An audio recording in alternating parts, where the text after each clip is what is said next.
CBSE marking घोटाले में राहुल गांधी लगातार सवाल उठा रहे हैं कि कोएम्ट नाम की कंपनी को यह ठेका आखिर क्यों दिया गया, क्यों उसका बैकग्राउंड चेक नहीं किया गया। अब अंग्रेजी अखबार द हिंदुस्तान टाइम्स में संजय मौर्य ने खबर छापी है जिसमें बताया गया है कि ओएसएम के लिए किस तरह कोएम्ट को काम मिला। इस खबर को शेयर करते हुए राहुल गांधी लिखते हैं कि इस खबर को ध्यान से पढ़ें। सीबीएसई ने 3 बार ओएसएम निविदाएं आमंत्रित की। पहली बार शून्य बोलियां आई, दूसरी बार कोई योग्य बोलीदाता नहीं मिला और अंत में तकनीकी मानकों को तब तक कम किया गया जब तक कि कोएम्ट इसे पास नहीं कर सका। स्कैनिंग रिजोल्यूशन कम किया गया, रोबोटिक स्कैनर की जरूरत खत्म कर दी गई, सीएमएमआई प्रमाणन को लेवल 5 से घटाकर लेवल 3 का कर दिया गया, उत्तर पुस्तिकाओं में त्रुटियों के लिए दंड हटा दिया गया। भारत की तीसरी सबसे बड़ी आईटी सेवा कंपनी यानी टीसीएस तीसरे दौर में भी योग्य पाई गई। टीसीएस हार गई, विफलताओं का शानदार इतिहास रखने वाली कंपनी कोएम्ट जीत गई। और आज सीबीएसई के छात्र किस बात की शिकायत कर रहे हैं? खराब स्कैन की गई उत्तर पुस्तिकाएं, गायब पेजेस, एक खराब मूल्यांकन पोर्टल।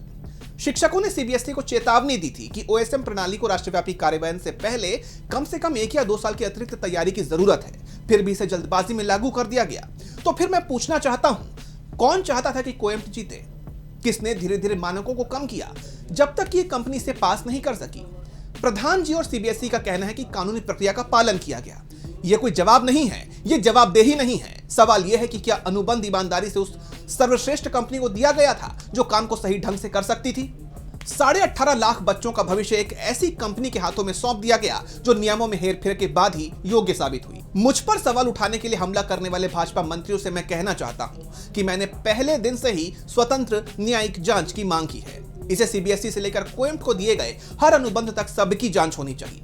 हमारे युवाओं को सच्चाई जानने का हक है। और मोदी जी, सीबीएसई घोटाले पर आपकी चुप्पी और शिक्षा मंत्री के खिलाफ आपकी निष्क्रियता देश को बताती है कि आपको वास्तव में किसकी परवाह है। लाखों छात्रों के भविष्य की नहीं, बल्कि केवल अपनी सरकार के अस्तित्व की।